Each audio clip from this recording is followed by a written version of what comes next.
शीतलीकरणं पुष्पै देवादिवन्दनं आरतिकं समर्पयामि। ओम यज्ञेन यज्ञमयजन्त देवास्तानि धर्माणि प्रथमान्यासन्नादेहनाकं महिमानः सुचन्त्यत्र पूर्वे साध्याः सन्ति देवाः। हरिः ओम् एकदन्ताय विद्महे वक्रतुण्डाय धीमहि तन्नो दन्ति प्रचोदयात्। हरिः ओम् तत्पुरुषाय विद्महे महादेवाय धीमहि तन्नो रुद्रः प्रचोदयात्। हरिः ओम् कन्याकुमार्यै च विद्महे कात्यायन्यै च धीमहि तन्नो देवी प्रचोदयात्। हरिः ओम् आदिशक्त्यै च विद्महे सर्वशक्त्यै च धीमहि तन्नो दुर्गे प्रचोदयात्। हरिः ओम् नन्दनन्दनाय विद्महे यशोदानन्दनाय धीमहि तन्नो श्रीकृष्णः प्रचोदयात्। हरिः ओम् वृषभानुजायै च विद्महे कृष्णप्रियायै च धीमहि तन्नो श्रीराधा प्रचोदयात्। हरिः ओम् आञ्जनेयाय विद्महे वायुपुत्राय धीमहि तन्नो हनुमत् प्रचोदयात्। नानासुगन्धिपुष्पाणि यथा कालोद्भवानि च पुष्पाञ्जलिर्मया दत्तगृहाणि परमेश्वर। मन्त्रपुष्पाञ्जलिं समर्पयामि श्रीपुराणपुरुषोत्तमाय नमः। बोले श्रीमद्भागवत महापुराण की जय। बोले श्री व्यास जी महाराज की जय। बोले श्री सुखदेव जी महाराज की जय। सब संतन की जय, सब भक्तन की जय। श्री सचंडी महायज्ञ की जय। बोले शंकर भगवान की जय। जय जय श्री राधे।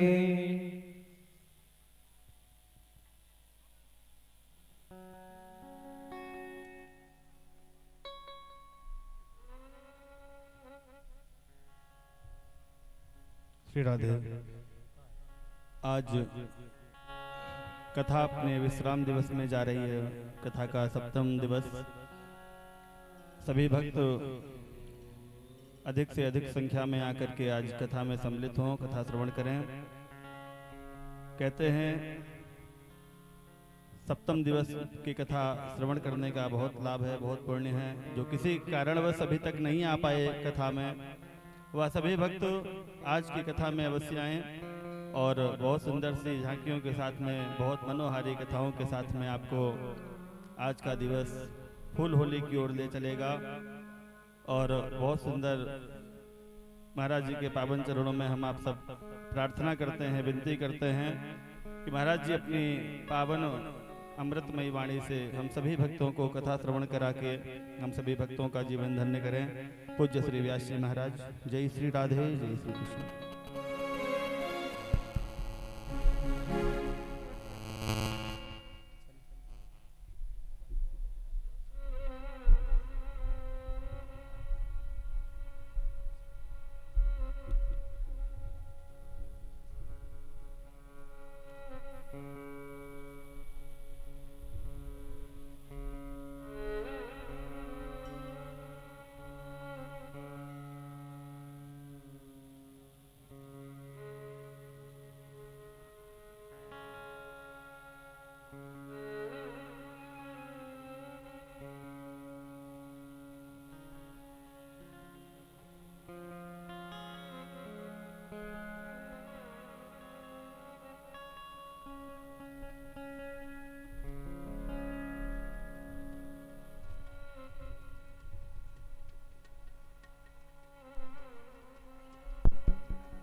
श्री राधे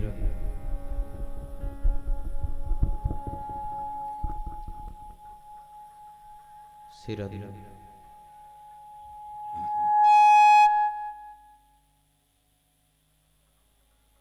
श्री राधे राधे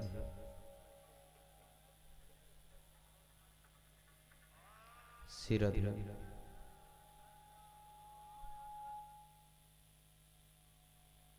प्रमोद जी इसको बनवाएं। श्री राधे श्री राधे श्री राधे श्री राधे श्री राधे राधे श्री राधे सीटें नहीं थे मेरे को।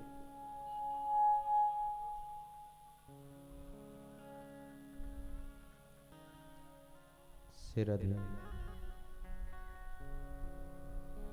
श्री राधे श्री राधे राधे श्री राधे श्री राधे आप देख लो। श्री राधे श्री राधे राधे श्री राधे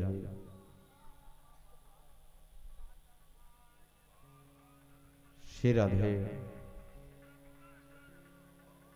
श्री राधे श्री राधे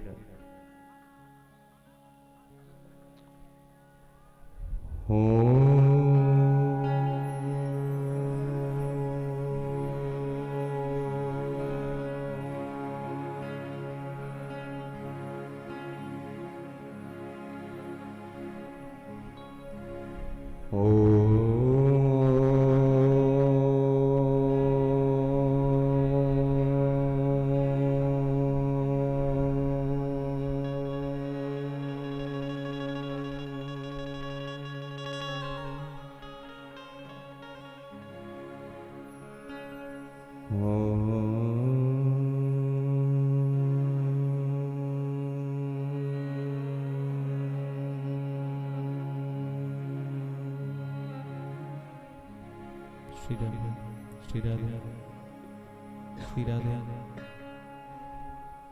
श्री राधे श्री राधे श्री राधे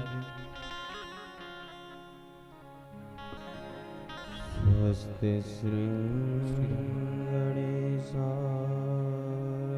नमः।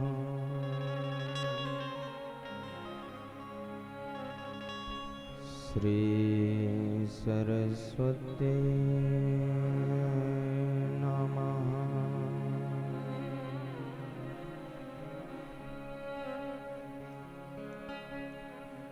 श्री पुराण पुरुषोत्तमाय नमः। श्री गुरुचरण कमलेभ्यो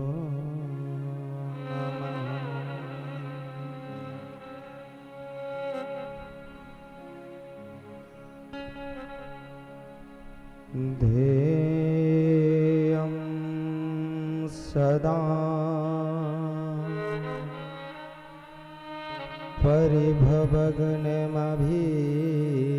परिभवग्नमभीष्टदोहम्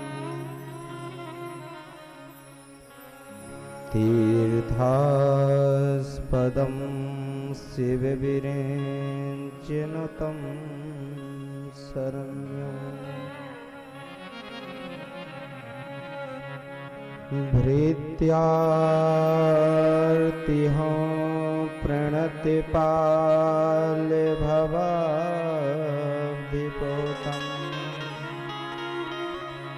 वन्दे महापुरुषते चरणारविन्दम्।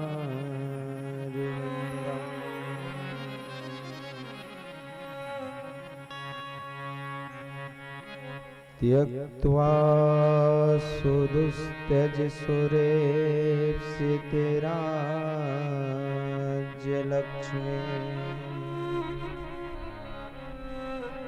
धर्मीष्ठयार्यवचसां यदिगादरण्यै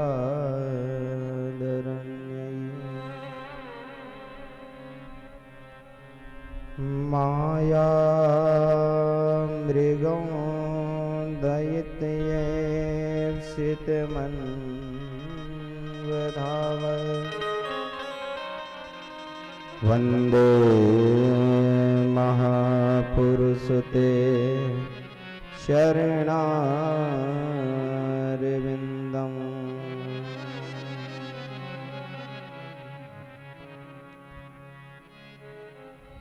नौमीड्यते भ्रवपुषे तडिदम्बराय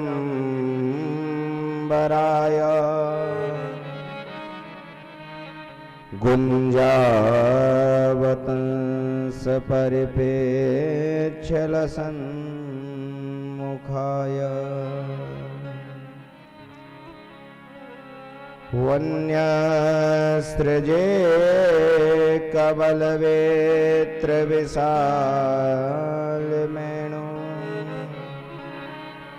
लक्ष्मणस्त्रिये मृदुपदे पशुपाङ्गजाय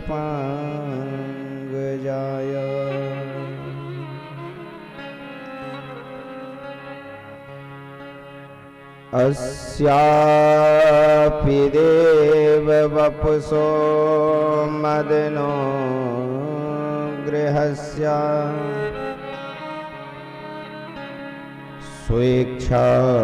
स्वेच्छामयस्य न तु भूतमयस्य कोऽपि नेषे महीतवसितुं मनसान्तरेण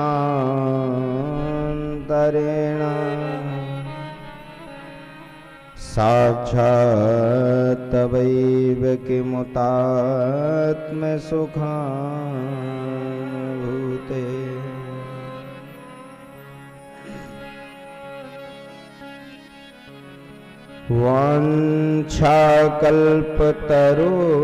वाञ्छाकल्पतरुभ्यश्च कृपा सिन्धोभ्यैव च पतितानां पावनेभ्यो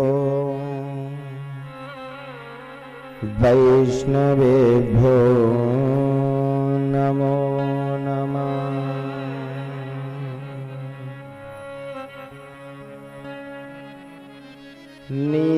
नीलाचल निवासाय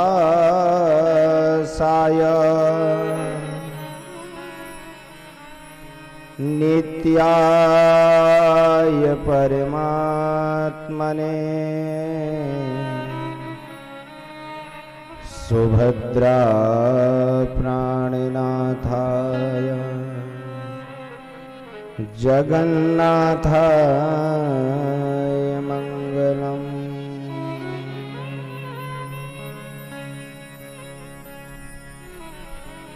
भक्ति भक्त भगवन्ते गुरु चतुः नाम वपुए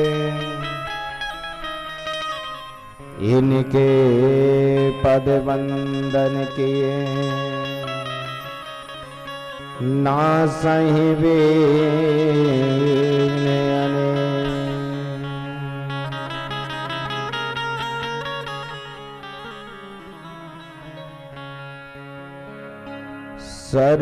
सर्वमंगल मांगल्ये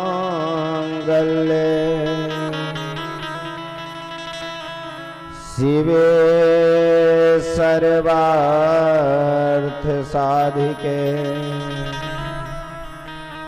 शरण्ये त्र्यंबके गौरी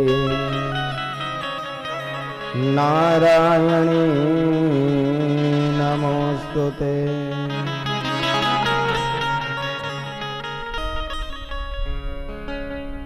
जय जय हे राधा रमण जय जय नवल किशोर जय गोपी चित चोर प्रभु जय जय माखन चोर,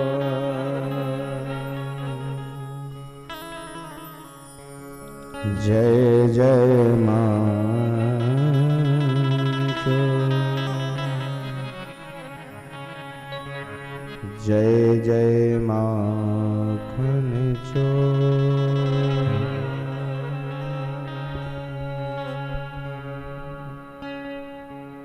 बोलिए वृंदावन बिहारी लाल की जय हो। श्री भागवत भगवान की जय। श्री नृसिंह भगवान की जय हो। श्री नागेश्वर महादेव की जय हो। श्री यज्ञ नारायण भगवान की जय हो। श्री मदन मोहन सरकार की। श्री बालकृष्ण लाल की जय। श्री सद्गुरुदेव भगवान की जय। सब संतन की जय, सब भगतन की जय। श्री हनुमान जी महाराज की जय। जय राधे, जय जय श्री राधे, जय जय श्री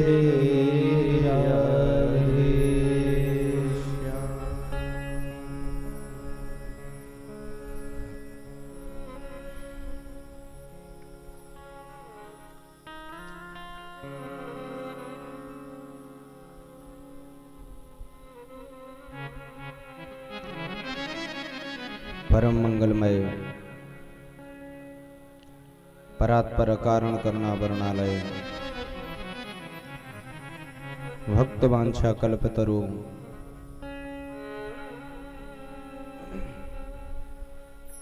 तडिद्दित विनिंदक पीतांबरधारी नंदनंदन यशोदानंदन श्री बालकृष्ण लाल प्रभु की बांगमयी प्रतिमा स्वरूपा श्रीमद् भागवत महापुराण सप्ताह ज्ञान यज्ञ के विश्राम दिवस में भूत भावन श्री नागेश्वर महादेव के परम पुनीत प्रांगण में यज्ञ नारायण भगवान की कृपामयी छत्र छाया में अनंत बलवंत संत श्री हनुमंत लाल जी महाराज की भावमयी उपस्थिति में मंचस्थ विराजमान सभी विद्वत वरेण्य विप्रगण मां बीणा वरदायनी के वाणी पुत्र सभी संगीतज्ञ बंधु,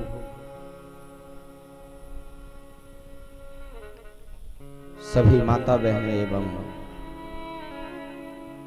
प्रभु प्रेमी भक्त वृंद एवं दूर सुदूर गांवों से आए हुए सभी कथा रसिक जन, नन्हे मन्ने बाल गोपाल, आप सभी के हृदयस्थ विराजमान श्री सीताराम जी महाराज के चरणों में प्रणाम करते हुए हम सब आज की इस परम पुनीत कथा में अवगाहन करेंगे। उससे पूर्व अपने मन को, अपनी वाणी को और अपने तन को पवित्र करने के लिए कुछ क्षण के लिए हम सब हरि नाम संकीर्तन का सहारा लेंगे। तत्पश्चात आज के विश्राम दिवस की परम पुनीत कथा में हम सब प्रवेश करेंगे। श्री राधा माधव के पाद पद्मों का स्तवन करेंगे। श्री मदन मोहन सरकार की चरण शरण ग्रहण करते हैं। सभी लोग प्रेम से आनंद में विभोर होते हुए मस्ती में ताली की सेवा करते हुए श्री राधा वर माधव के पाद पद्मों का हम स्तवन करते हैं।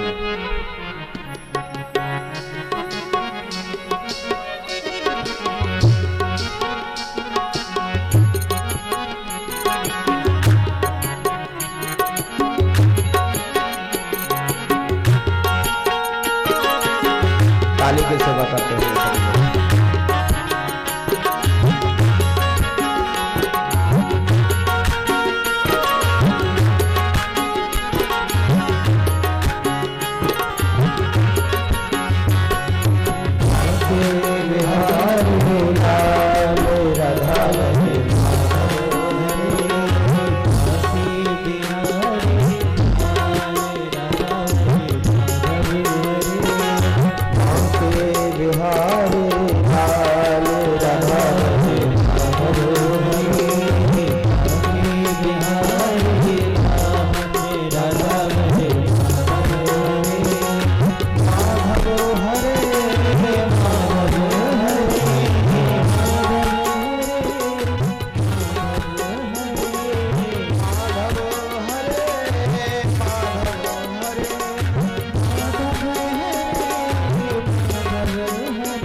Yeah.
भगवान की जय। इसको थोड़ा सा बढ़ा दो भैया, आवाज को बढ़वा दो।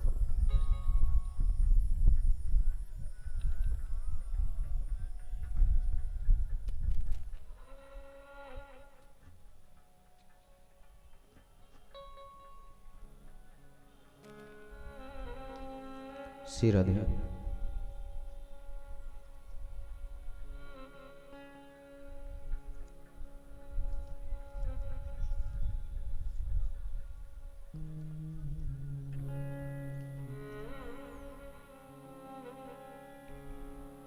कल हम सब ने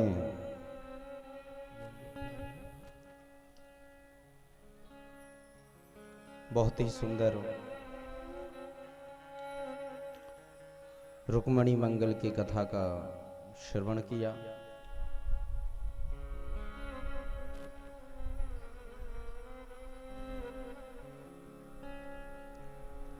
किस प्रकार श्री द्वारकाधीश के साथ में माता रुक्मणी का विवाह हुआ। अकेला इनका एक विवाह नहीं हुआ,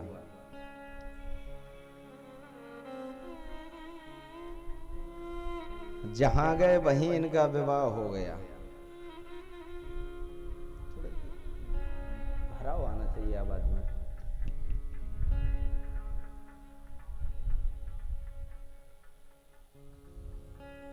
श्री राधे।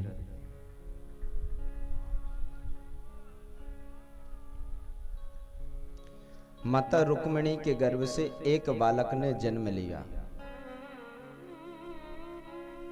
जिनका नाम है प्रद्युम्न जी।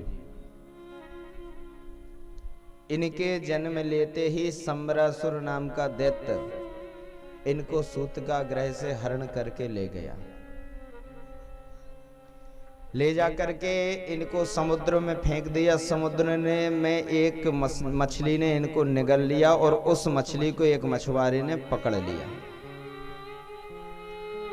और वापस जब सम्बरासुर की रसोई में लाते हैं, उस मछली को दो भाग किए जाते हैं, फाड़ा जाता है, तो उससे एक सर्वांग सुंदर बालक निकलता है। रसोई की जो व्यवस्था संभालती हैं रति देवी, वो बालक रति देवी को दे दिया जाता है कि तुम इसका लालन पालन करो।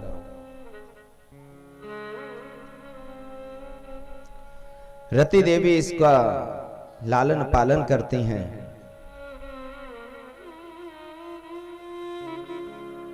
धीरे धीरे प्रद्युम्न जी महाराज ने शुक्ल पक्ष के चंद्रमा की तरह वृद्धि को प्राप्त किया।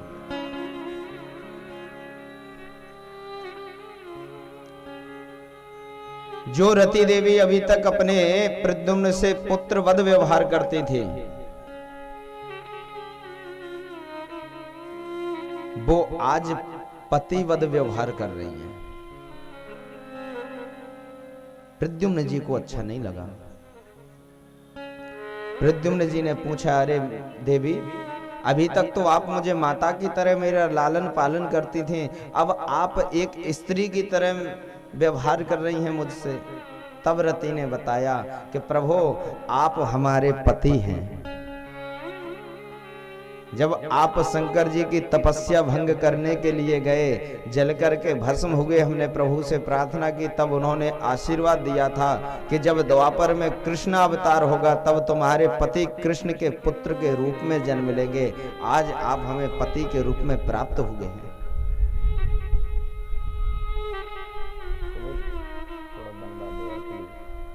वहीं पहुंच जाओ।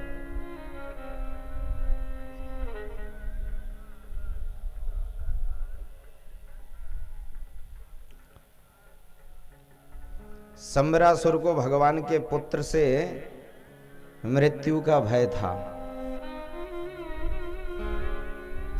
सम्बरासुर और प्रद्युम्न जी महाराज का युद्ध हुआ। प्रद्युम्न जी महाराज ने सम्बरासुर का वध किया।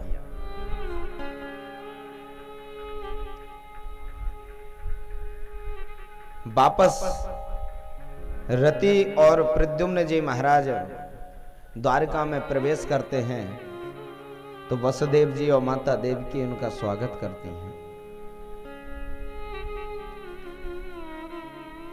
श्री कृष्ण और रुक्मिणी उनका स्वागत करते हैं।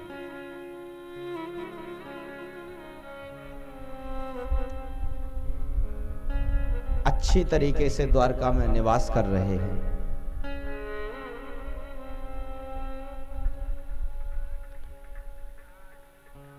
कुछ समय पश्चात एक सत्राजित नाम का राजा था, जो सूर्य भगवान का उपासक था। जिसने भी चौथ का चंद्रमा देख लेता है ना, तो ऐसी मान्यता है कि उसको कलंक लगता है जो चौथ का चंद्रमा देखता है।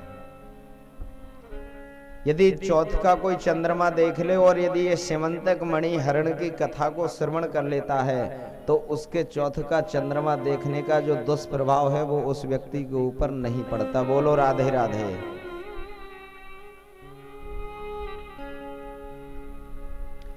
सत्राजित को भगवान सूर्य ने एक स्यमंतक मणि दी। इस मणि का प्रभाव था कि ये जहां रहती थी वहां 8 भार सोना देती थी। 8 भार सोना को यदि हम गुणा भाग जोड़ घटाना करें तो कई सौ तोले में परिवर्तित होगा आज के समय में।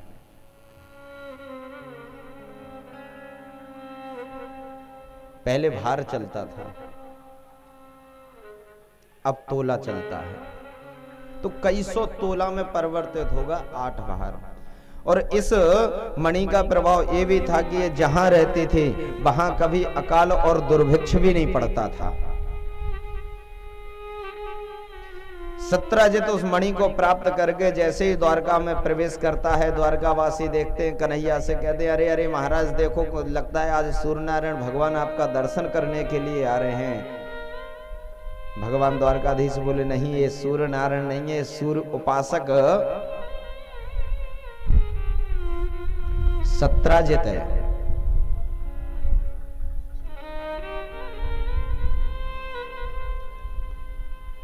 ये स्यमंतक मणि प्राप्त करके आया है और अपने गले में मणि डाला है, इसलिए इसकी मणि का इतना तेज है कि दूसरे सूर्य के समान ये प्रतीत हो रहा है।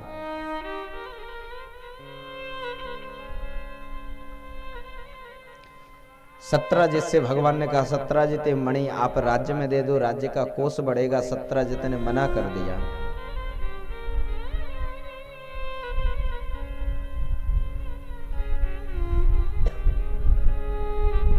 सभी कथा पर ध्यान रखेंगे। बोलिए वृंदावन बिहारी लाल की जय। एक दिन इसका छोटा भाई प्रसेन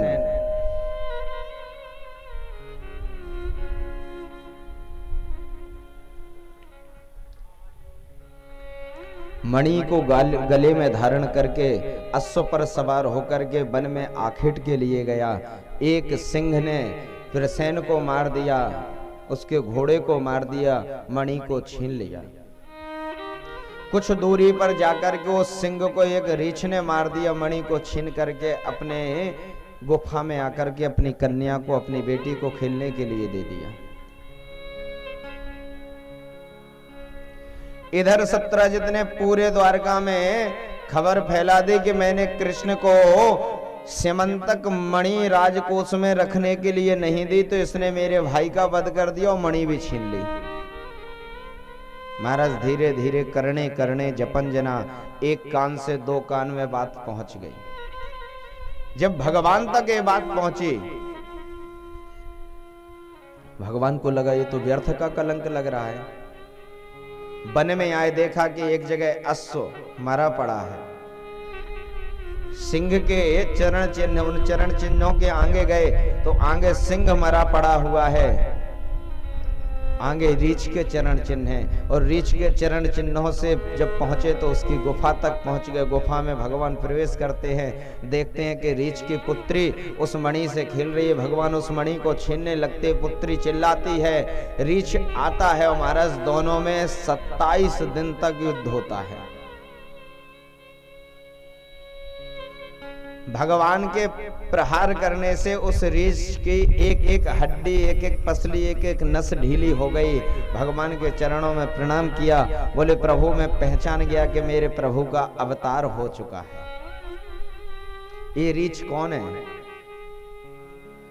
ये रामा अवतार के श्री जाम्बवंत जी महाराज हैं। बोलो राधे राधे। राधे राधे। जब रावण का वध हो गया, राम रावण युद्ध समाप्त हो गया, तो श्री जाम्बवंत जी महाराज राम जी महाराज से बोले प्रभु रावण का भी वध हो गया, युद्ध भी समाप्त हो गया, लेकिन हमारे हाथों की तो खुजली ही ना मिटी। फिर जामवंत जी बोले प्रभु हम तो एक ही चाहना रखते हैं कि अब हमारे बराबर और कोई बलवान नहीं है, इसलिए हमारे और आपका युद्ध हो जाए।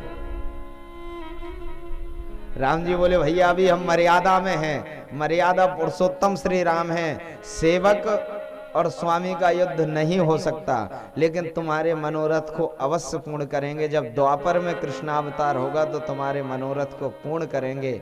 आज श्री जाम्बवंत जी के महाराज के मनोरथ को श्री द्वारकाधीश भगवान ने पूर्ण किया। भगवान मणि लेकर के चलने लगे। श्री जाम्बवंत जी महाराज ने चरणों में प्रणाम किया, प्रभु अकेला दहेज लेके जाओगे क्या? अरे हमारी एक पुत्री है, इसको भी स्वीकार करो। इनके पुत्री का नाम है जाम्बवती जी। जाम्बवती जी को भगवान के पाद पद्मों में समर्पित कर दिया। अब एक बात बताओ, जामवंत जी जो महाराज हैं वो रीछ हैं। अब रीछ की पुत्री कोई सर्वांग सुंदर होगी? रीछ की पुत्री कैसी होगी? रीछ की तरह होगी कि नहीं? लेकिन प्रभु ने फिर भी स्वीकार किया और माता रुक्मिणी के सामने जाम्बवती से बोले सुनो घूंघट डाल के रखना, खूब 2.5 फुट का घूंघट होना चाहिए। बोलो राधे राधे। रुक्मिणी मैया के सामने ठाकुर जी जाम्बवती जी को ले जाते हैं और कहते हैं रुक्मिणी देखो ये तुम्हारी दूसरी सहेली आई है, हमारी दूसरी पत्नी है, बड़ी सुंदर है, तुमसे भी अत्यधिक सुंदर है। अब कोई भी स्त्री अपने से ज्यादा दूसरे को सुंदर देखना पसंद ही नहीं करती है। रुक्मिणी को बड़ा बुरा लगा, बोले प्रभु मैं इसको श्राप देती हूँ कि ये हमसे बहुत कम सुंदर हो जाए। आज वो रीछनी माता रुक्मिणी के श्राप के द्वारा वरदान रूप में परिवर्तित हो करके रीछ का स्वरूप हट गया, एक सर्वांग सुंदर कन्या के स्वरूप में परिवर्तित हो गया। तो द्वितीय विवाह भगवान का जाम्बवंत जी की पुत्री जाम्बवती से हुआ। अब ये बात जब सत्राजित को पता चली कि कन्हैया ने हमारे भाई का वध नहीं किया, मणि का हरण नहीं किया, तो सत्राजित बड़ा लज्जित हुआ और आकर के ठाकुर के पाद पद्मों में प्रणाम करता है, प्रभु मुझे क्षमा करना, हमसे गलती हो गई। ठाकुर जी ने श्री सत्राजित को वो मणि दे दी, बोले अपनी मणि अपने पास रखो। सत्राजित ने चरणों में प्रणाम किया, प्रभु हमें मणि नहीं चाहिए, मणि आप रखो और हमारी जो कन्या है इसको भी आप स्वीकार करो, जिनका नाम है सत्यभामा। ये भूमि का अवतार है, पृथ्वी का अवतार है। तो तीसरा विवाह भगवान का सत्राजित की पुत्री सत्यभामा के साथ हुआ। बोलो राधे राधे। अब जरा ध्यान देना कि धीरे धीरे कितने विवाह हो रहे हैं। कल 1 हुआ, आज +2, 3 हो गए। एक दिन भगवान अर्जुन के साथ में भ्रमण कर रहे थे। भ्रमण करते करते करते करते महाराज यमुना के तट पर पहुंचे। यमुना के तट पर पहुंच करके कन्हैया ने देखा कि एक सर्वांग श्याम सुंदरी देवी तपस्या कर रही हैं। अर्जुन से कहा, अर्जुन जरा ये देवी से पूछ के आओ, ये कौन है, क्या चाहती है, किस लिए तपस्या कर रही हैं। अर्जुन पास में गए, पूछा देवी आप कौन है। कालिंदी बोल पड़े, अहम देवस्य सवितो दुहिता पतिमिच्छति विष्णुं वरेण्यं वरदं तपः परममास्थिता। अर्जुन, मैं सूर्य तनया हूँ, सूर्य की पुत्री हूँ और यम की बहन हूँ। मेरा नाम है कालिंदी यमुना। देवी जी, आप तपस्या किस लिए कर रही हैं फिर? विष्णुम वरेण्यम वरदम तपः परमास्थितः। मैं तप में इसलिए आस्थित हूँ कि मैं विष्णु को, जिनका अभी कृष्णावतार हुआ है, उनको पति रूप में प्राप्त करने के लिए तपस्या कर रही हूँ। अर्जुन जी बोले ठीक है देवी जी। अर्जुन भगवान के पास आए, प्रणाम किया, बोले प्रभु तैयार हो जाओ। किस लिए? बोले देवी जी आपको अपना पति बनाना चाहती हैं, इसलिए तपस्या कर रही हैं। गंधर्व रीति द्वारा भगवान का चतुर्थ विवाह श्याम सुंदरी सी यमुने मैया के साथ में हुआ, कालिंदी मैया के साथ में हुआ। बोलिए यमुने मैया की जय। ये जो यमुना महारानी है ना, ये भगवान की पटरानी भी हैं, यम की बहन भी हैं।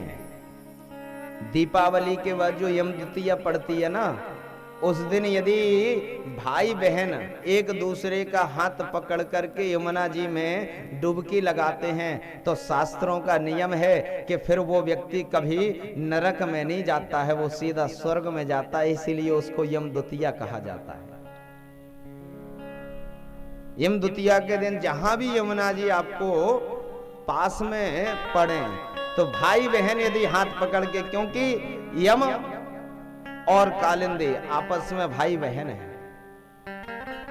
तो जो यमुना जी में स्नान करता है उसके पाप ताप संताप तो नष्ट हो ही जाते हैं, लेकिन प्रभु के पाद पद्मों में भी उसकी भक्ति, उसका अनुराग, उसका वैराग्य अत्यधिक बढ़ जाता है, जो यमुना जी की शरण में चला जाता है। क्योंकि यमुना जी प्रभु की परम प्रेयसी हैं। ठाकुर के अवतार से पूर्व दो स्त्रियां ठाकुर जी की पटरानियां पहले से विद्यमान हुई। एक तो भूदेवी यानी पृथ्वी और दूसरी यमुना महारानी। पृथ्वी देवी प्रकट होकर के ठाकुर के जन्म उत्सव मनाने से पहले पूरी प्रकृति को महाराज ऐसे साज सज्जा कर दिया, विपरीत कार्य हो गए। जो कभी कमल दिन में खिलता था, ठाकुर जी के जन्म के समय कमल रात में खिल रहा है। कृष्ण पक्ष में अंधेरा होता है, लेकिन ठाकुर जी के जन्म में महाराज शुक्ल पक्ष से ज्यादा चंद्रमा चमक रहा है, शुक्ल पक्ष से ज्यादा उसकी चांदनी अपनी छटा बिखेर रही है। पर एक यमुना रानी जब नंद बाबा के यहाँ वसुदेव जी कन्हैया को लेकर के जाते हैं तो श्री यमुना महारानी उनका पाद स्पर्श करना चाहती हैं, तो धीरे धीरे उनका जल स्तर बढ़ता है। ठाकुर अपना जब उस टोकनी से पैर बाहर निकालते, यमुना जी ठाकुर के पाद प्रक्षालन करती हैं, अपने आप को धन्य मानती हो, धीरे धीरे नीची हो जाती हैं। ठाकुर की परम प्रेयसी है और ठाकुर के अवतार के एक कुछ ही अंश हैं जो हमें बताते हैं कि हाँ प्रभु का कृष्णावतार हुआ है। एक तो यमुना महारानी, दूसरे गिरिराज पर्वत और तीसरे बांके बिहारी। ये तीन प्रमुख कारण हैं जो ठाकुर जी के अवतार को दर्शाते हैं। यमुना महारानी साक्षात बह रही हैं, गिरिराज महाराज साक्षात विद्यमान हैं और बांके बिहारी भी साक्षात विद्यमान हैं। ये तीन कारण ठाकुर के उत्पत्ति का प्रमुख कारण बतलाए जाते हैं। ब्रज के जो शास्त्र हैं उनमें इनका वर्णन है। ऐसी ठाकुर के परम प्रेयसी श्री यमुना महारानी हैं। कौन कौन यमुना मैया की चरण शरण ग्रहण करना चाहता है? कौन कौन यमुना मैया की शरण में चलना चाहता है? कौन कौन यमुना मैया के परम पावन पुनीत जल में स्नान करना चाहता है, डुबकी लगाना चाहता है? जरा हाथ खड़े करें, कौन कौन चलना चाहते हैं? सबको डुबकी लगानी है? तो सरिया में बैठकर ही मानो अपने हृदय में यमुना जी प्रकट हो गई हैं। उसी में ठाकुर जी के साथ में यमुना मैया के उस दिव्याति दिव्य जल में हम सब मिलकर के स्नान करते हैं। हो मीठे रसे से भरोड़ी महारानी लागे, महारानी लागे, तो मन में कारो कारो यमुना जी रो पानी लागे। हो मीठे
ध्यान रखना कि कन्हैया के कितने विवाह होते जा रहे हैं, ठीक है।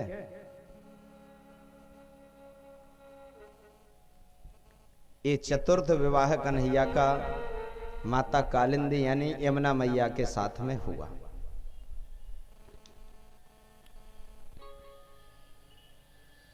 पंचम विवाह इनका मित्रविंदा जी के साथ हुआ।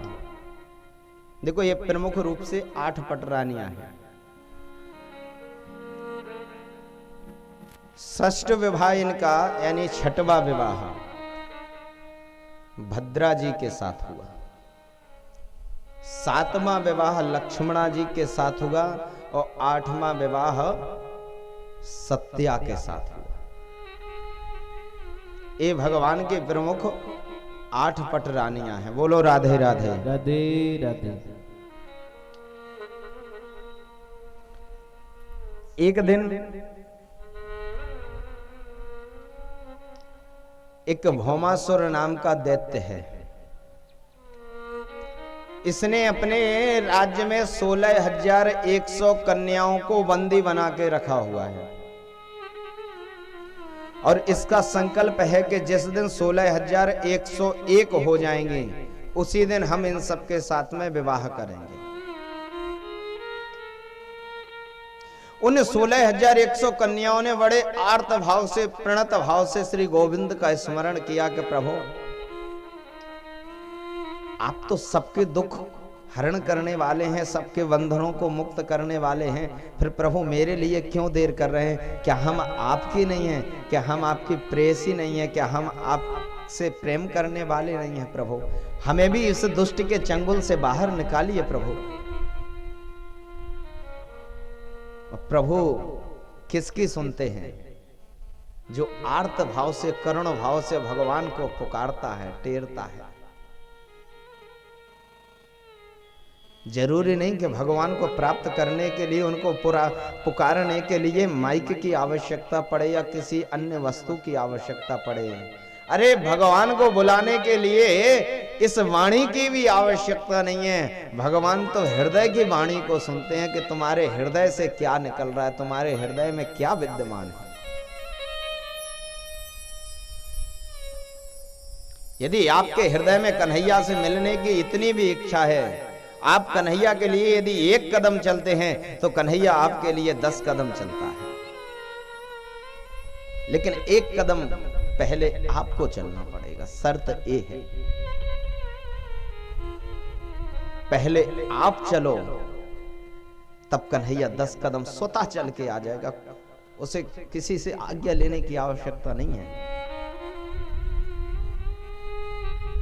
जीवन की सार्थकता इसी में है कि हमारा जीवन के 24 घंटे में से कुछ क्षण, कुछ समय, कुछ मिनट, कुछ घंटे ठाकुर के लिए निकल जाए। कोई फूल न बाग में ऐसा खिला, खिल के न जिसे मुरझाना पड़ा। ये विधि का अटल विधान रहा, जिसे आना पड़ा उसे जाना पड़ा। ये विधि का अटल विधान है। और जब जाना सुनिश्चित है तो अच्छे से क्यों ना जाएं। आर्त भाव से, करुण भाव से प्रभु को स्मरण करो।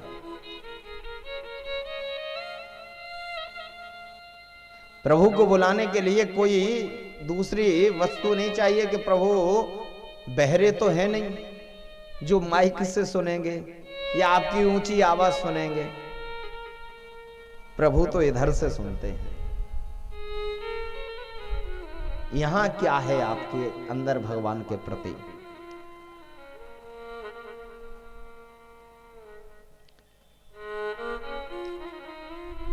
वही 16,100 कन्याओं ने किया, प्रभु को आर्त करुण भाव से स्मरण किया। अच्छा, ये जो भौमासुर नाम का राक्षस है ना, ये भूमि का पुत्र है और भूमि रूपी सत्यभामा भगवान की पत्नी है। इसलिए आज उन कन्याओं पर कृपा करने के लिए भगवान अकेले नहीं जा रहे हैं, अपने साथ सत्यभामा जी को भी ले गए। भौमासुर के राज्य की एक मुर नाम का राक्षस रक्षा करता था। जैसे ही भगवान ने इसके राज्य के ऊपर चढ़ाई की, मुर नाम का राक्षस आता है, भगवान से युद्ध करता है। भगवान ने देखते देखते मुर नाम के राक्षस का वध कर दिया। तब से इनका नाम पड़ गया मुरारी। बोलिए मुरारी भगवान की जय।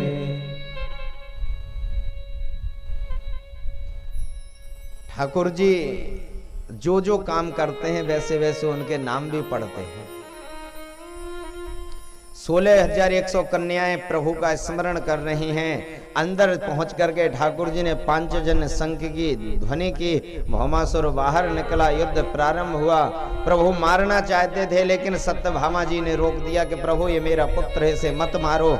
इसने देखा कि तुरंत एक बाण का प्रहार किया। माता सत्यभामा के कुंडल टूट के गिर गए। सत्यभामा बोले प्रभु अब इस दुष्ट को छोड़ना नहीं, और सत्यभामा की आज्ञा का ही इंतजार कर रहे थे प्रभु। देखते देखते प्रभु ने अपना एक बाण छोड़ा, सो भौमासुर का भी गोविंदाय नमो नमः। बोलिए भक्त वत्सल भगवान की जय। 16,100 कन्याओं को उनकी कैद से बाहर निकाला। बोले जाओ देवी अब अपने अपने राज्य को लौट जाओ। उन 16,100 कन्याओं ने प्रणाम किया कि प्रभु अब हम कहां जाएंगे, हमें कौन ग्रहण करेगा।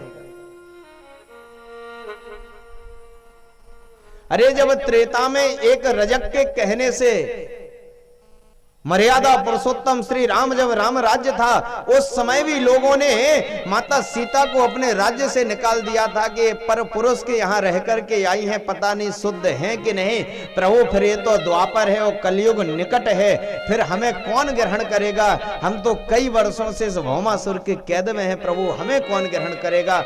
जब राम ने जानकी को ग्रहण नहीं किया लोगों के कहने पे, तो प्रभु अब हमें कौन ग्रहण करेगा। जब ईश्वर एक शक्ति को ग्रहण नहीं कर रहा है, तो हम कलु कलसित प्राणियों को कौन ग्रहण करेगा प्रभु।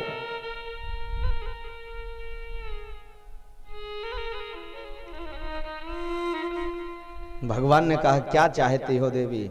बोले प्रभु अब तो बस आप अपना बना लो, हम आपकी बन जाएं, आप हमारे बन जाएं। 16,100 कन्याओं को लेकर के आए द्वारका में। 16,100 मंडप बने हैं, और 16,100 मंडपों के साथ में ठाकुर का 16,100 कन्याओं के साथ में पाणी ग्रहण संस्कार हो रहा है। अब कितने विवाह हो गए पूरे? 8 पहले और 16,100 पूरे हो गए 16,108। बोलिए भक्त वत्सल भगवान की जय। इसीलिए तो वो भगवान है कि 16,108 विवाह करके भी योगेश्वर है। आजकल के तो लोग एक विवाह करते हैं, उसमें भी महाराज ऐसे रोते हैं जैसे पता नहीं कौन सा कष्ट आन पड़ा हो इनके ऊपर। बोलो राधे राधे, धीरे से बोलो राधे राधे। सब लोग एक ही धमकी देते हैं कि महाराज अबे आपको भयो ना या मारे कछु पतो ना है। जब है जाएगो तब देखियो क्या आफत आएगी आप सबन के ऊपर। विवाह वाली तो वैसे ही नजर आ जाते हैं कि इनको विवाह है चुको। जिसको महाराज मुंह लटको सो दिखाई दे के समझ लियो या को विवाह है गो। बोलो राधे राधे।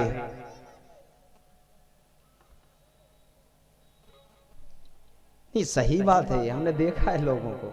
उनसे पूछो, यदि ऐसे ही पूछ लो भैया ये मुंह क्यों लटका है, तो सीधा से एक जवाब देते हैं हाँ अभी आपका हुआ नहीं है ना इसलिए कहने में आपको आनंद आ रहा है। लो भगवान, हम तो एक ऐसे पूछे कि मुंह क्यों लटका, उनका उत्तर सीधा यही आएगा।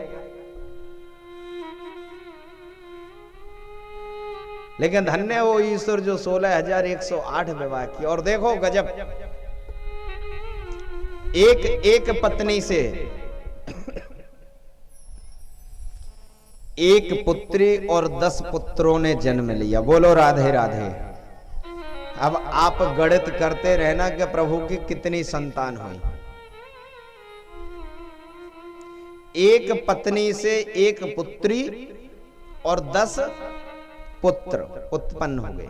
अब आप जोड़ लेना और सायंकालीन बेला तक जब कथा विश्राम हो तब आप हमें सूचित कर देना कि महाराज इतने पुत्र हो गए। लेकिन शर्त एक है कि आप कैलकुलेटर को इस्तेमाल नहीं करेंगे, क्योंकि आजकल के लोग ना महाराज कैलकुलेटर के ऊपर बड़े निर्भर हो गए हैं। पहले के जमाने में छोटे मोटे हिसाब यूं कर दिए जाते थे चुटकियों में। आजकल 10 धन 5 भी करना है ना, पहले तो 10 धन 5 समझेंगे ही नहीं आज की पीढ़ी। 10+5 बोलो उनको। 10 धन 5 हकीकत में नहीं समझे। आजकल के बच्चों को यदि आप अपना मोबाइल नंबर आप हिंदी में बोलें 99 97 98 69 95 94 महाराज लिख जाए तो रही। और उनके मैया बापन को देखो, बड़े महाराज ऐसे जैसे पता नहीं बेटा ने क्या कर लिया हो, बड़े उसमें कहेंगे महाराज हमारे बेटा को तो हिंदी बिल्कुल भी नहीं आती, चुल्लू भर पानी में डूब मरोगे जब तुम्हारे बच्चों को हिंदुस्तान में हिंदी नहीं आती तो। बाहरी अंग्रेजी हिंदी। अच्छा हकीकत आजकल के बच्चे समझते भी नहीं है। 59 पूछ लो, 69 पूछ लो, 79 पूछ लो, 89 पूछ लो, मजाल है कि बता जाएं।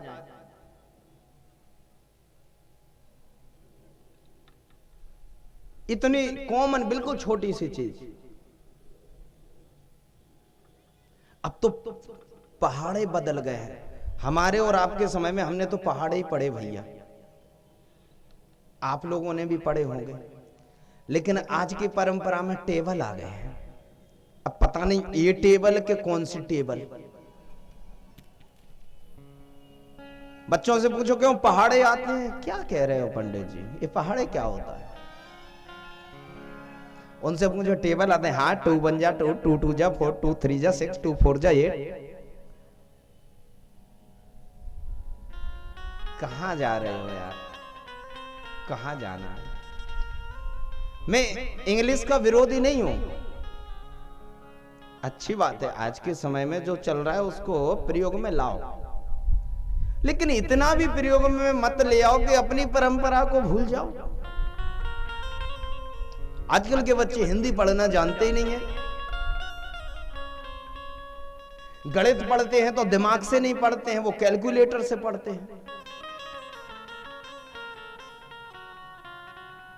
जोड़ भाग यदि आजकल के बच्चों से करवाना हो तो उनको कोई भी एक छोटा सा प्रश्न दे दो और बिना कैलकुलेटर के करने के लिए दे दो, महाराज दिमाग कुंद हो जाएगा, उनका बंद हो जाएगा। क्योंकि वो पढ़ाई नहीं रही। पढ़ाने वाले भी ब्लैक बोर्ड पर नहीं पढ़ाते, आजकल सारा सिस्टम ऑनलाइन है।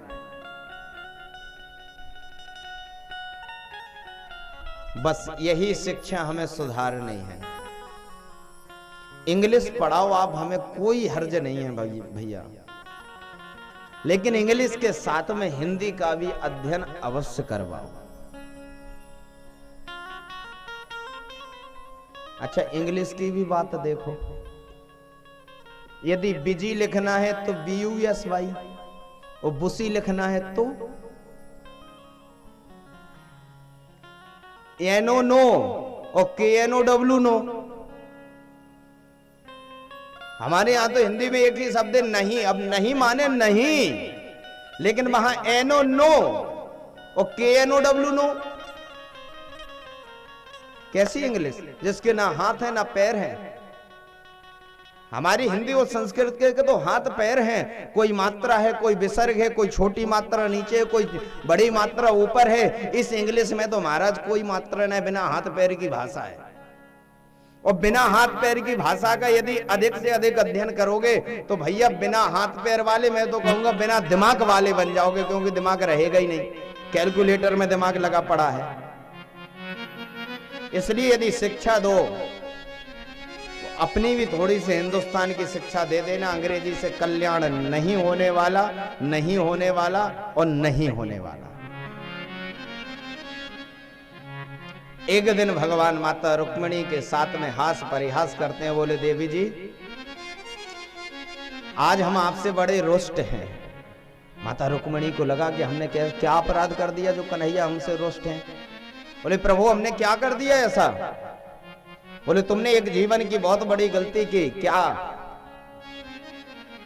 बोली सबसे बड़ी गलती की कि तुमने मेरे साथ विवाह किया।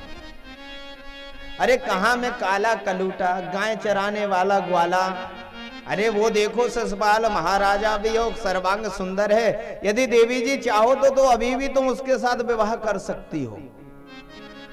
भगवान का इतना कहना हुआ कि माता रुक्मिणी तो अपनी बेसुध होकर के भूमि पर गिर गई। ठाकुर जी ने अपने 4 हाथ प्रकट किए, 2 हाथ से माता रुक्मिणी को गोद में उठाया है, 1 हाथ से जल के छींटा दे रहे हैं, 1 हाथ से अपने पीतांबर से हवा कर रहे हैं। माता रुक्मिणी जब होश में आती हैं, ठाकुर के चरणों में प्रणाम करती हैं कि प्रभु, मुझसे ऐसा क्या अपराध हो गया जो आपने इतनी बड़ी बात बोल दी। प्रभु, मैं नहीं चाहती कि मैं आपकी महारानी पटरानी बन के रहूं। प्रभु, आप चाहें तो अपने दासी बना के रखें, लेकिन अपने से अलग ना करिए प्रभु हमें। भगवान बोले अरे देवी, हम तो आपसे हास परिहास मजाक कर रहे थे, आप तो इतने गंभीर। प्रभु, आप के सामने हाथ जोड़ते हैं हम, आज के बाद हमसे क्या, किसी भी भक्त से आप ऐसा मजाक, ऐसा हास परिहास मत करना।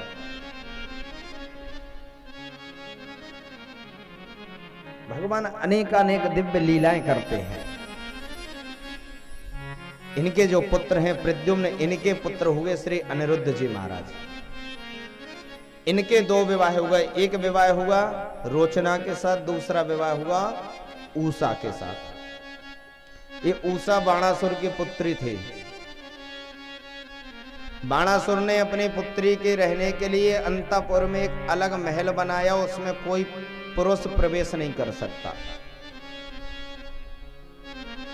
अब एक दिन ऊषा ने स्वप्न में अनिरुद्ध जी महाराज को देखा।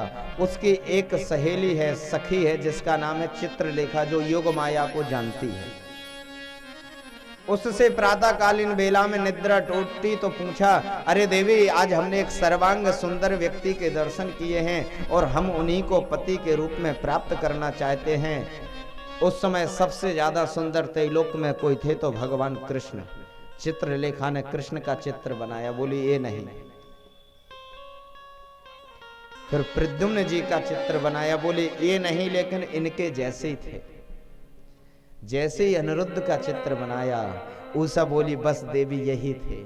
चित्रलेखा योग माया के माध्यम से द्वारका में आती है और द्वारका में जो अनिरुद्ध जी महाराज अपने कक्ष में शयन कर रहे थे, योग माया के माध्यम से अनिरुद्ध जी महाराज को ऊषा के महल में और उसके कक्ष में ले जाकर के विद्यमान कर देती है। कुछ समय ऊषा अनिरुद्ध मिलन चलता रहा। कुछ समय पश्चात द्वारपाल गए बाणासुर के पास कि महाराज, मुझे लगता है कि राजकुमारी के महल में किसी पर पुरुष का प्रवेश हो गया। बाणासुर अचानक भ्रमण करने के लिए श्री ऊषा के महल में आता है। देखता है कि एक ही आसन पर ऊषा बैठी है और उसी आसन पर अनिरुद्ध बैठे हैं। महाराज, दोनों में युद्ध होता है। अनिरुद्ध को बंदी बना के बाणासुर अपने कारागार में डाल देता है। इधर नारद जी पहुंचे भगवान के पास। बोलो राधे राधे।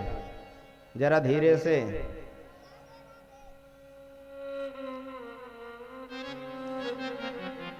पहले फोन नहीं चलते थे, पहले नारद जी ही सूचना प्रसारण मंत्री थे। कहां किसकी खबर पहुंचानी है, कितने बजे पहुंचानी है, नारद जी की जिम्मेदारी थी। तुरंत भगवान के पास पहुंचे। बोले प्रभु, अपनी संतानों का ध्यान भी रखते हो? भगवान बोले क्या हुआ? बोले तुम्हारे पौत्र अनिरुद्ध जी कहाँ हैं? बोले हाँ, काफी समय से दिखाई तो नहीं दे रहे हैं। बोले बाणासुर के कैद में पड़े हुए हैं। भगवान ने अक्षौहिणी सेना तैयार की, बाणासुर के ऊपर चढ़ाई कर दी। बाणासुर और भगवान में युद्ध हुआ। बाणासुर जब हारने लगा तो उसने भगवान शंकर का स्मरण किया और भगवान शंकर ने उसको आशीर्वाद दिया था कि जब तू कहेगा तब मैं तेरी तरफ से युद्ध करूंगा। अब महाराज भगवान शंकर प्रकट होते हैं। बोलिए शंकर भगवान की जय। आज शिवरात्रि भी है, शिव जी की रात्रि भी है। व्यास मंच से श्री श्री शिव शक्ति सतचंडी महायज्ञ समिति माता बहने और सभी प्रभु प्रेमी भक्त वृंद, आप सबको व्यास मंच से शिवरात्रि की हार्दिक शुभकामनाएं।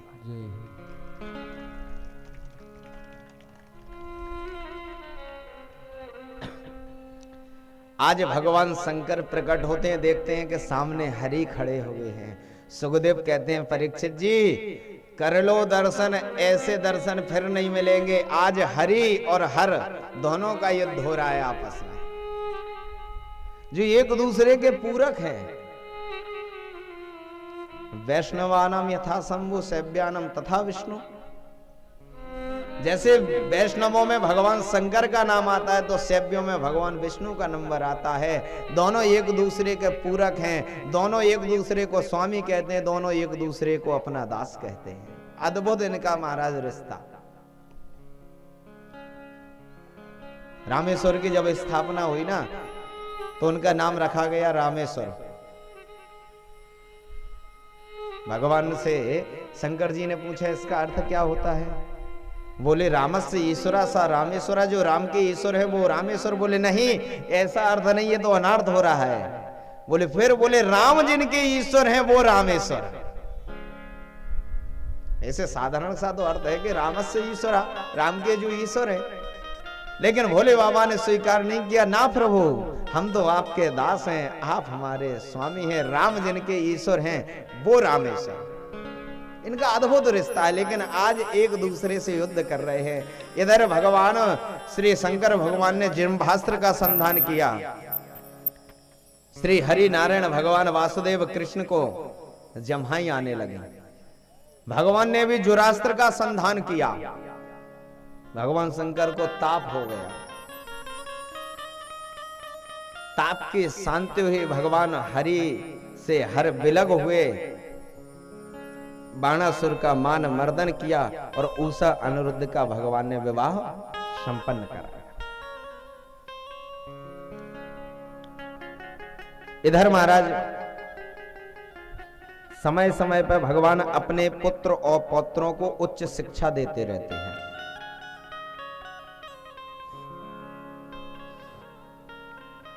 एक दिन भगवान अपने बगीचे में पुत्र पौत्रों के साथ भ्रमण कर रहे थे। देखा कि एक सूखा कुआं है, उस सूखे कुएं में एक महाराज विशाल का गिरगिट पड़ा हुआ है। गिरगिट जानते हो किसे कहते हैं? किसको कहते हैं गिरगिट? जो रंग बदलता है, जो रंग बदलता है ना, उसको गिरगिट बोलते हैं। अब यहां जो बोलते हो बोलो राधे राधे, सो समझ लेना।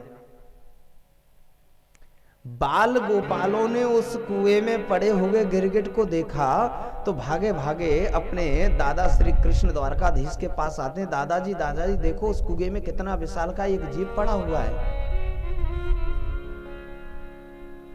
भगवान कृष्ण ने जाकर के देखा एक विशाल का गिरगिट पड़ा हुआ है। भगवान का स्पर्श करते ही वो गिरगिट एक सर्वांग सुंदर राजा के रूप में परिणत हो गया।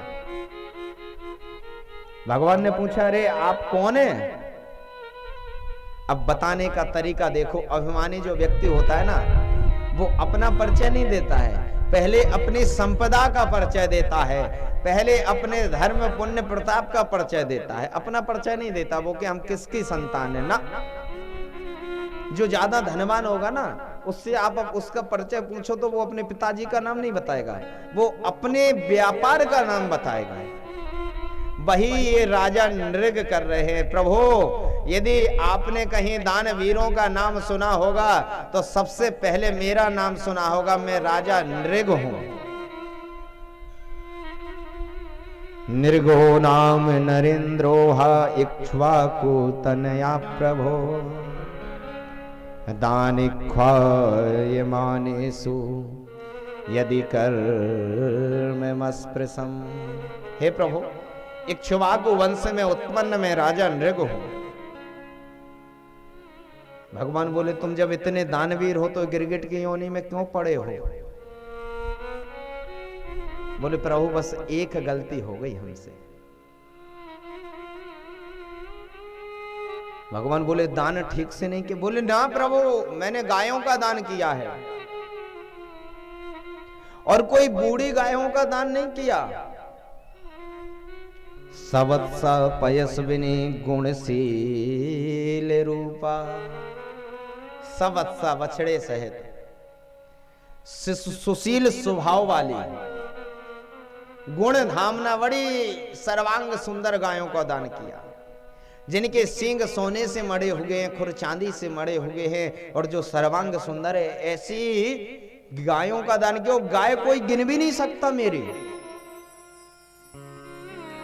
यावत्या सिकता भूमि है, कोई चाहे तो धूल के कणों को गिन सकता है। देखो क्या दृष्टांत दे रहा है। वैसे धूल के कण कोई गिन सकता है? धूल में कितने कण हैं कोई गिनने में समर्थ है क्या? असंभव, इम्पॉसिबल। लेकिन फिर भी नृत्य कह रहा है कि यह संभव हो सकता है। यावत्या सिकता भूमि है, कोई भूमि के कणों को गिन ले। यावत्यो दिवि तारकाहा, कोई चाहे तो दिवी यानी आकाश में जितने तारे उदित हो रहे हैं उनको गिन ले, जो कि असंभव है। तारों को कोई गिन सकता है आकाश में? असंख्य होते हैं वो, लेकिन फिर भी कोई तारों को गिन ले। यावत्या वर्ष धाराश्चा, कोई यदि चाहे तो बारिश की जो धार पड़ती है, बूंद गिरती है धार बन के, उन धारों को गिन ले। कोई गिन सकता है क्या कितनी धार गिर रही, 5 गिर रही कि 25 गिर रही है? ये असंभव है। 3 वस्तु, ना कोई कण गिन सकता है, ना कोई तारा गिन सकता है, ना कोई बारिश की एक धार को गिन सकता है। लेकिन नृग कहता है कि ये गिन भी ले, लेकिन मेरे द्वारा इतनी गायों का दान किया गया कि कोई गायों का दान को गिन नहीं सकता कि कितनी गायों का दान किया। भगवान बोले फिर भी ये गति। बोले प्रभु एक छोटी सी गलती हो गई कि जिस गाय का मैंने दान कल किया एक ब्राह्मण को, उसमें से एक गाय छूट करके आ गई, हमारी गायों में मिल गई। उसी दिन मैंने दूसरे दिन उस गाय के साथ दूसरे ब्राह्मण को दान कर दी। वो ब्राह्मण लेके जा रहा था और वो ब्राह्मण उधर से उस गाय को खोजते हुए आ रहा था। दोनों आपस में लड़ने झगड़ने लगे। मेरे पास आए, मैंने कहा महाराज एक गाय के बदले में कोई भी एक ब्राह्मण 1000 गाय ले लो। लेकिन दोनों ब्राह्मण ने गाय को स्वीकार नहीं किया, उस गाय को छोड़ करके चले गए।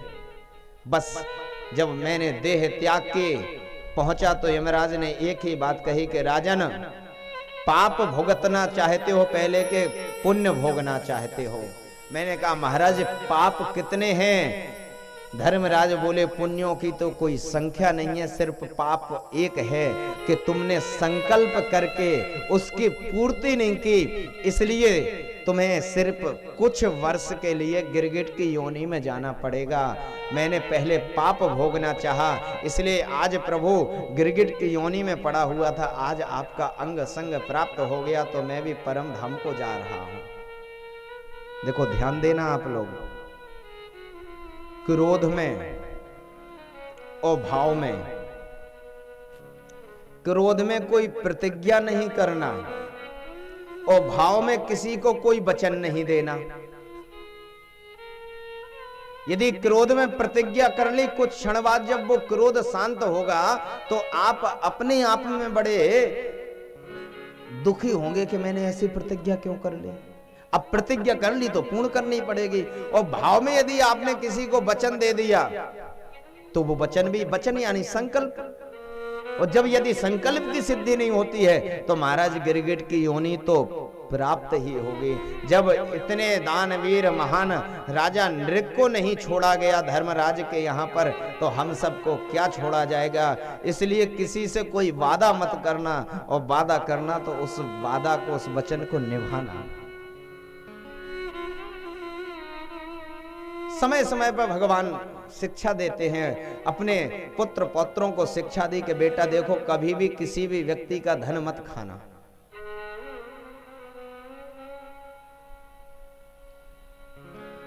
स्वदत्ताम परदत्ताम वा ब्रह्मवृत्तिर हरेचया 60 वर्ष सहस्राणि विष्टायाम जायते कृमि। जो अपने द्वारा या दूसरे के द्वारा, परदत्ताम वा किसी ब्राह्मण की वृत्ति का हरण करता है। भागवत जी में लिखा है कि 60 वर्ष सहस्राणी, वो 60,000 वर्ष तक विष्टा का कीड़ा बनता है। बोलो राधे राधे।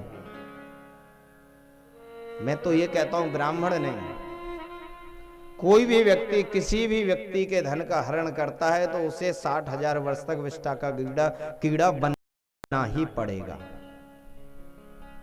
इसलिए कभी भी किसी के धन को मत खाना, किसी के धन को मत चुराना।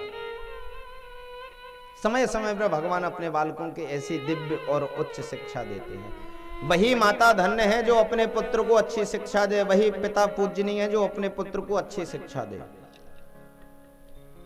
माता शत्रु पिता वैरी, ये न बालो न पाठिता, न शोभन्ते सभा मध्ये हंस मध्ये वको यथा। वो माता शत्रु है, पिता वैरी है, जो अपने बालकों को उच्च शिक्षा नहीं देती है। उनके बालक हंसों के मध्य में बगलों की तरह सुशोभित होते हैं। यदि अपने बालकों को हंस बनाना है तो उच्च शिक्षा दो, वरना माता शत्रु पिता बैरी, ए न बालो न पाठता, जो अपने बच्चों को उच्च शिक्षा नहीं देते। अभिवादन शीलस्य नित्यम वृद्धोप सेवना, चत्वारि तस्य वर्धन्ते आयु विद्या यशो बलम, जो अपने से बड़े लोगों का मान सम्मान करते हैं, चरण वंदन करते हैं, उनकी 4 वस्तु सुता बढ़ जाती हैं, आयु विद्या यश और बल।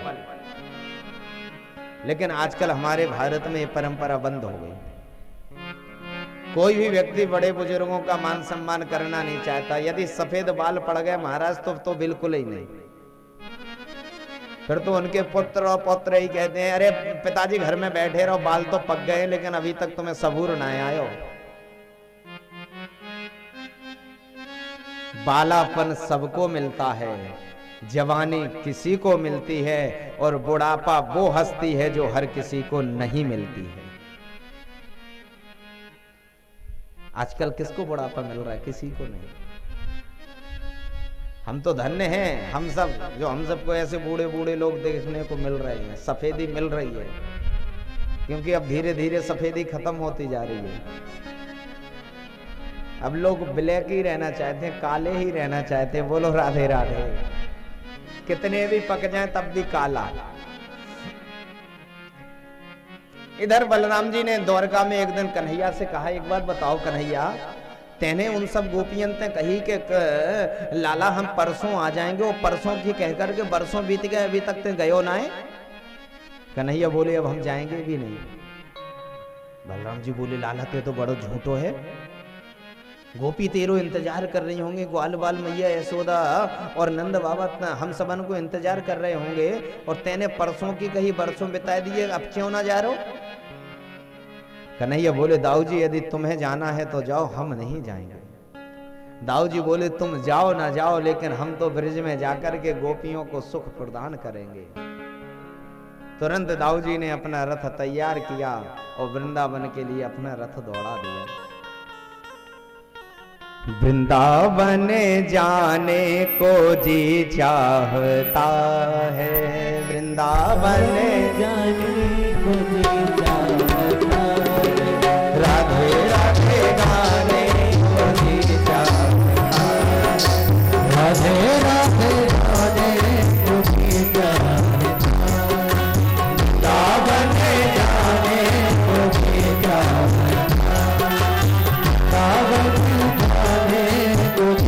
है। कौन कौन किस किस का जी चाहता है कि वृंदावन जाए?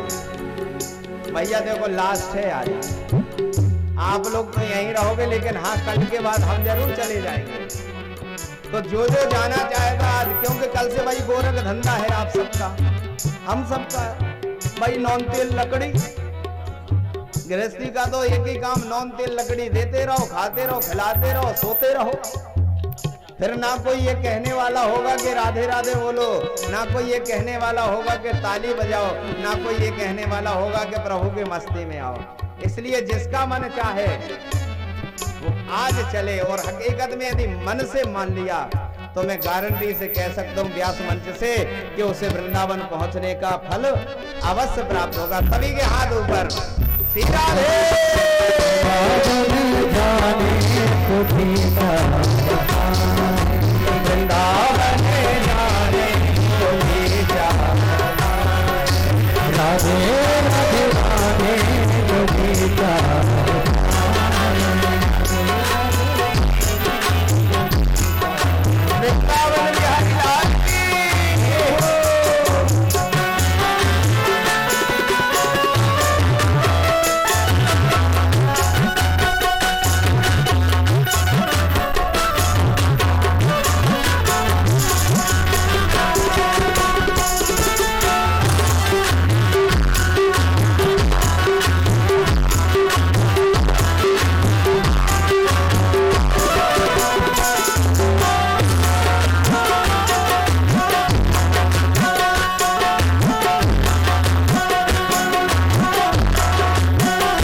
राधे राधे राधे राधे वृंदावन में राधे गगन में गली में दान गली में दान गली में आपके बिहारी राधा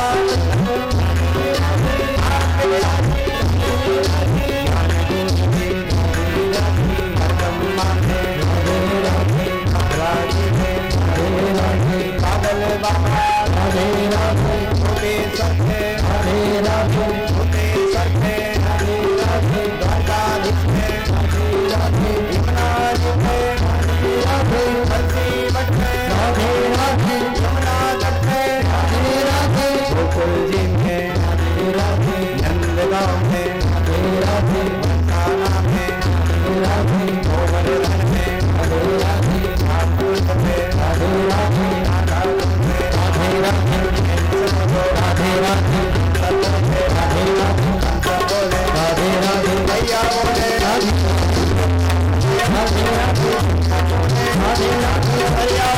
राधे राधे भैया बोले राधे राधे भैया बोले राधे राधे राधे राधे बोले राधे राधे राधे राधे राधे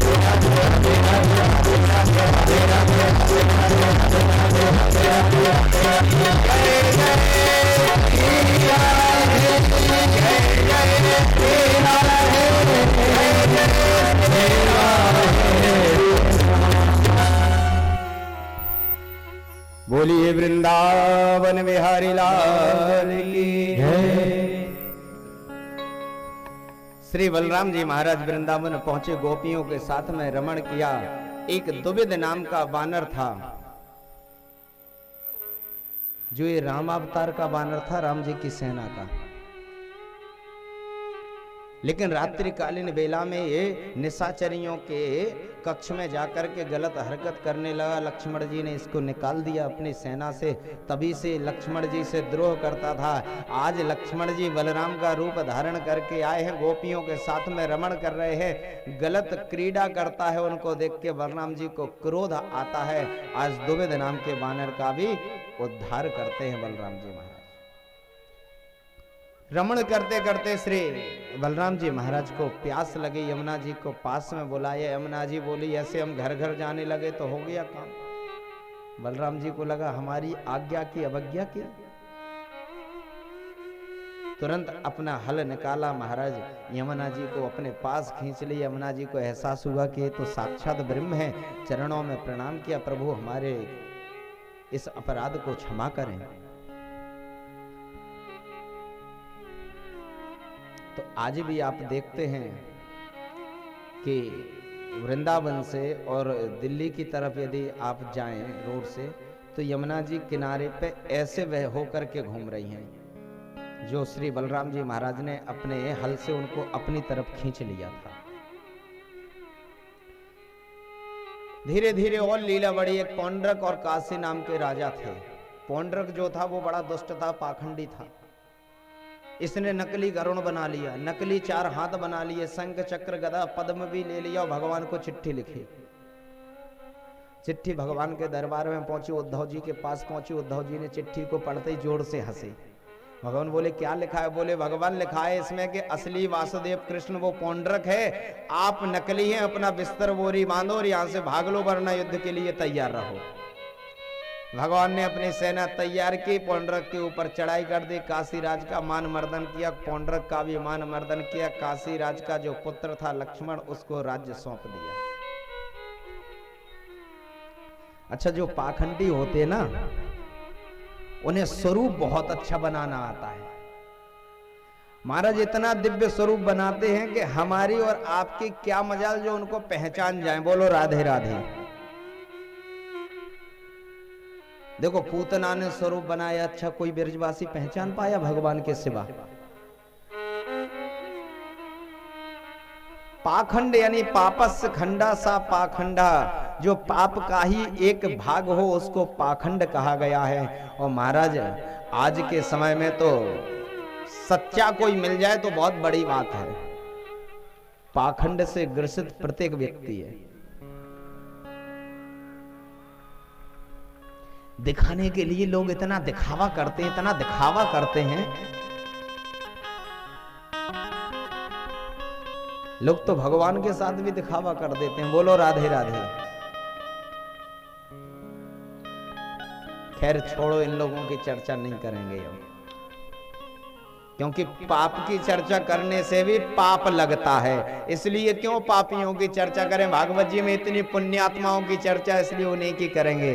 बोलिए भागवत भगवान की।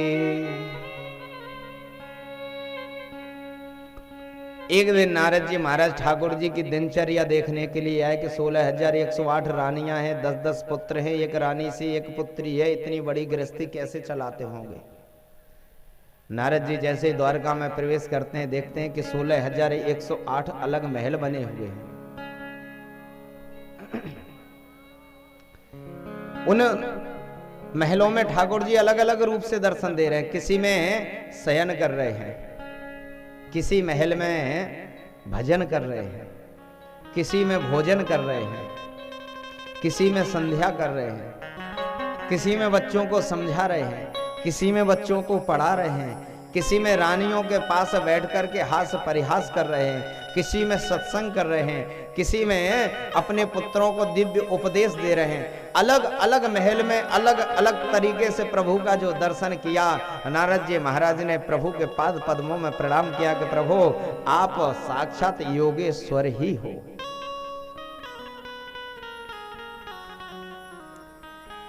इधर महाराज पांडव राजसूय यज्ञ करना चाहते थे, लेकिन भगवान ने कहा भैया अभी तुमने सभी राजाओं को नहीं जीता था, और जो सभी राजाओं को जीत लेता है वो राजसूय यज्ञ का अधिकारी होता है। अभी जरासंध बाकी है। अच्छा, जरासंध का नियम था कि वो नित्य प्रति प्रातःकालीन वेला में ब्राह्मणों को, संतों को, भिक्षुकों को, याचकों को दान देता था। अच्छा, दान के शुरू से महिमा है, और कलयुग में तो सिर्फ धर्म का एक ही पैर है, वो है दान। ना तो धर्म बचा, ना दया बची, ना तितिक्षा बची, सिर्फ दान बचा। और सत्य तो ढूंढने से भी नहीं मिलता। बोलो राधे राधे। सामने वाले की बात पर हमें विश्वास ही नहीं होता आजकल, क्योंकि हम सत्य बोलना सीखे नहीं, बोलना जानते नहीं है, तो दूसरों पर भी हम विश्वास करते नहीं है। जरासंध नित्य दान करता है। तीनों लोगों ने, अर्जुन ने, भीम ने और भगवान कृष्ण ने ब्राह्मण का रूप धारण किया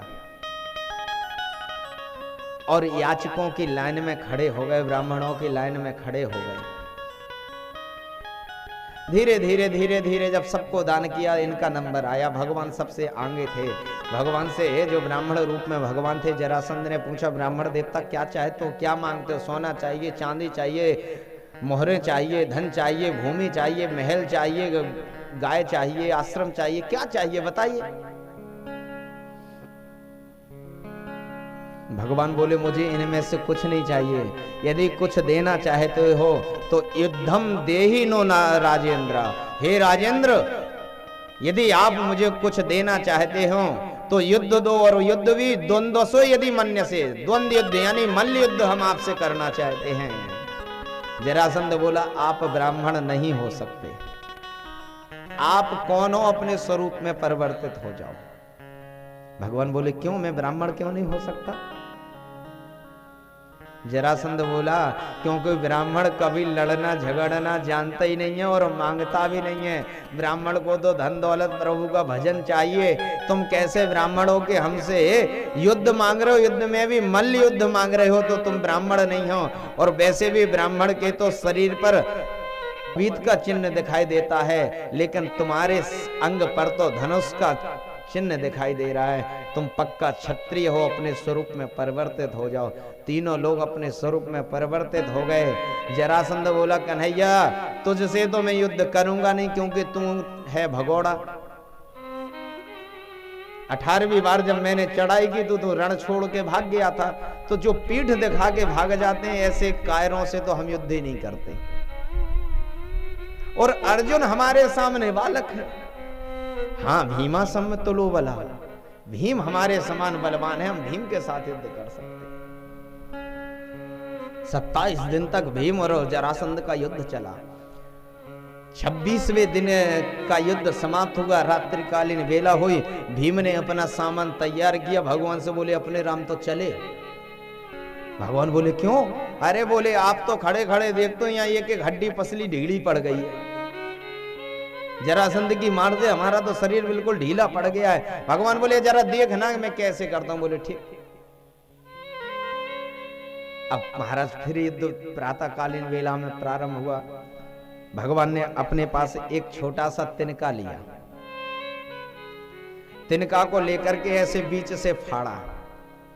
ये तो देख लिया भीम ने, लेकिन ये नहीं देखा कि उसको फेंका कैसे है।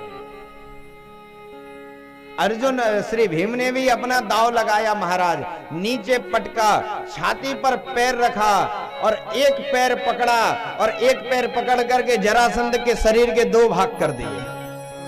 अब दोनों एक तरफ फेंक दिए महाराज। कुछ समय में वे दोनों जुड़ गए, उसे वरदान प्राप्त था और फिर खड़े होकर के उसने जो भीम की पिटाई लगाई। कुछ समय के लिए महाराज विश्राम दिया जाता था पहले युद्ध में, जो विश्राम दिया गया। हाथ जोड़िए, भीम ने बोले कन्हैया तू तो मरवा देगो, मैं ना रुकने वालों, मैं तो चलो। कन्हैया बोले जरा गौर से देखना मैं करता क्या हूं। फिर युद्ध हुआ, फिर फाड़ा। अब देख रहे भीम, कन्हैया ने एक हिस्सा इधर फेंक दिया, एक हिस्सा इधर फेंक दिया। भीम ने देख लिया, समझ गए। पुनः महाराज एक दांव लगाया, जरासंध को नीचे पटका, छाती पर लात रखी, एक हाथ दोनों हाथों से एक पैर पकड़ा महाराज, लेकर के शरीर के दो भाग कर दिए। एक भाग दाएं वाला बाईं तरफ फेंक दिया, बाएं वाला दाएं तरफ फेंक दिया, जरासंध का भी उद्धार कर दिया। बोलिए भक्त वत्सल भगवान की जय। अब राजसूय यज्ञ किया। अब बारी आई कि प्रथम पूजा किसकी की जाए।